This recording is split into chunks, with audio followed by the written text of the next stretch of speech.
into 5 on your sideline. I am Corey Miller. And is it just me, or did the high school football season absolutely zoom by this year? It's hard to believe, but this is the final week before playoffs begin. Luckily, we have plenty of great regular season finales to bring you before we hit the postseason. So let's dive right into the highlights. We're going to start in Jennings. Battle for the conference title. 7-0 Jennings hosting 7-1 U City, who came ready with their Halloween gear just a little bit early. And the Lions were awfully scary tonight. Jashin Cotton all over that forced fumble. He goes scoop and score back the other way for a U City touchdown. Sideline fired up. Very next play, the kickoff. Jennings is ready. Jarrell Radout Anderson takes the kick, and nobody is going to catch him. He goes across the field, up the other sideline, and yeah, he is gone for the return touchdown. However, the U City Lions were too much for the home Warriors tonight. U City goes on to win a big game, 38-6 over Jennings. One of the more interesting cross-river matchups of the year, Edwardsville on the road at DeSmet. There were college prospects all over this field. Here comes one of them. Gabe Rodriguez hits tight end recruit Ridge James. He finds his way in for 6.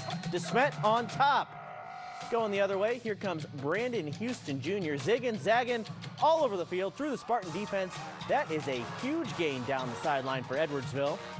Smet D tried to keep him out. The future Michigan man, Titan Davis, going to be all over this play. This is a large fella tackling you right here. Ugh, no gain. But Edwardsville would find the end zone in the second quarter. Devion Hill Lomax, the Mizzou commit, direct snap, dive in for the touchdown. 9-7 Tigers at that point. But DeSmet closed the first half strong. Chase Cooper hits his back, Cam Sharp, and Sharp does the rest for a Spartan score. DeSmet wins this cross-river matchup 30-15. Battle of talented teams in this next one. Hazelwood East on the road at Parkway West. Watch Terrence Little on this play. He bursts through the line. End zone is on his mind. Touchdown, Hazelwood East. Now a pair of defensive plays. Parkway West is looking for a receiver. Looking, still looking, and instead, they're going to find East Dominique Bolden on defense. Nice pick right there. Longhorns would return the favor, though. It's going to be Colin Peel for Parkway West. Yeah, you know what's happening here. This is a pick the other way for the Longhorns. Hazelwood East went on the road, though. They win this game 21-17. Big night at Vianney as the Griffins retire the number of current Rams running back Kyron Williams. More on him in a second. On the field, Vianney faced Belleville West, and the Griffins were slinging it. Samuel Dean airs it out. Anthony Collins right there for the great catch for 6. Belleville West would break off some nice plays of their own. DeWandre Taylor, big run through traffic for the Maroons.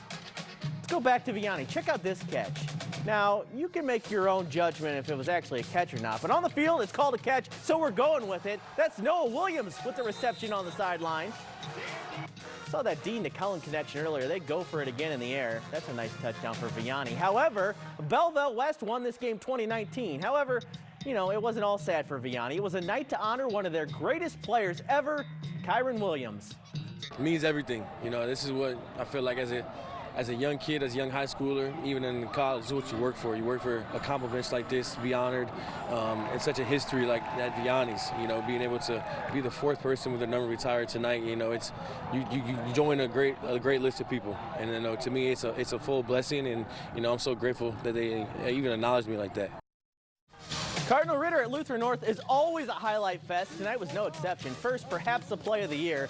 A 2-point conversion for North that Quay Winfield tips up and then somehow comes down with it. We got to see that again in slow motion.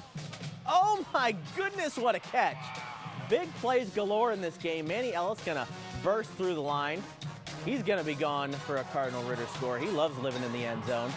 Then Luther North is going to air it out. Big passing play. Jonathan Moore to Winfield. You saw him earlier. This a little bit easier score for him.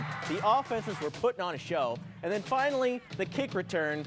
We're showing this to you, so I think you know how it's going to end. Joquez Beck for Ritter is going to run it all the way back past our camera into the house. What a play. What a game. Ritter wins 42-22.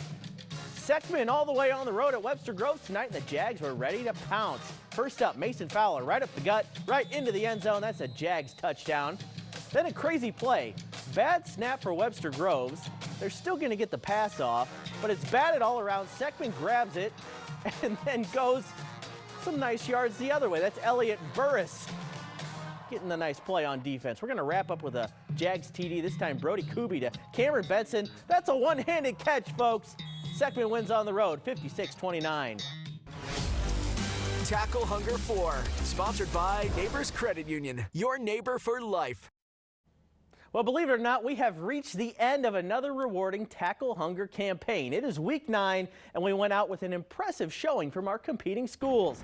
Tackle Hunger took over Principia and Lutheran South High Schools this week to collect food for Operation Food Search. Students spent all week filling up those big blue barrels to help make a positive impact in their communities. I think that this is a really cool thing that you can do with Operation Food Search, and it's just a way to better the community and help those that are in need. Drum roll, here is the final tally for week 9. Great showing all around as Lutheran South came out on top with just over 3,000 pounds of food collected. Principia and Neighbors Credit Union added on to add up to over 5,000 pounds of food for the week. That donation will help feed 1,300 people for a day. A big thanks to this week's schools and all the schools who participated in Tackle Hunger throughout the season. Now to the field under the lights at Principia, and the Panthers are going to jump all over this missed pitch, and Nehemiah Swanson picks it up. He has gone all the way for a Panther touchdown, scoop and score. Home crowd loving that one. Lutheran South would have some nice plays of their own tonight.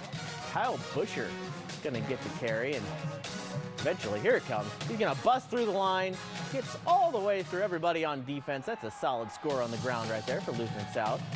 This was the play of this game, though. Tristan Kuhn airing this ball out, and Kingston Money is going to be right on the money. Great catch for the score. However, Lutheran South played spoiler tonight. They went on the road 49-36. Hey, it's a big test for Mizzou tomorrow in Nashville. We'll preview Tigers and Commodores after the break.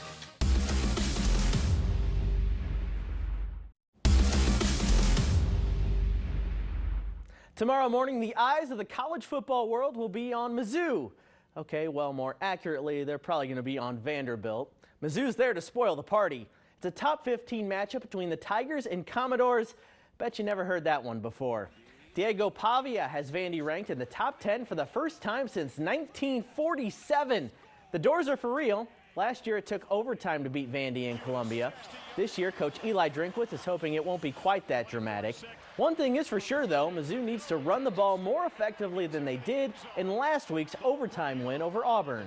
We looked timid, like we weren't sure what we were or why we were running certain plays.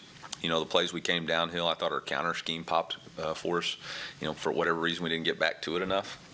So I think it's a combination of making sure that we come back to plays that work, and it's a combination of making sure that our offensive line and tight ends are playing aggressive and they aren't overthinking it. Dennis Gates, because no, you are not mistaken. That is Dennis Gates. Mizzou hoops got underway tonight in an exhibition against Kansas State and Columbia. Should be a big year for Anthony Robinson. He cleans up that rebound, puts it back for a bucket. Here comes a new name to know, Sean Phillips. He is a big fella down low, gets 2 points there. Mizzou led 47-39 at the half. Illinois is back on the road to face Washington tomorrow, and his tenure in Champaign, Brett Bielema is 6-1 following a bye week. As of right now, the only 2 losses Illinois has are to the number 1 and number 2 teams in the country, Ohio State and Indiana. Coach Bielema knows with how things currently look, the college football playoff is still within reach for his program. Literally, the best thing that we can have happen for us is the Indiana and Ohio State continue to win out and play in the Big Ten championship game. I mean, I'm a big believer in that one. Did have someone made reference, right, that if if the CFPs came out right now with us losing to 1 and 2 and beating USC when they're ranked, and some of the things that we've accomplished and the people that we've played have accomplished, be very realistic to think that we'd be pretty high in that ranking.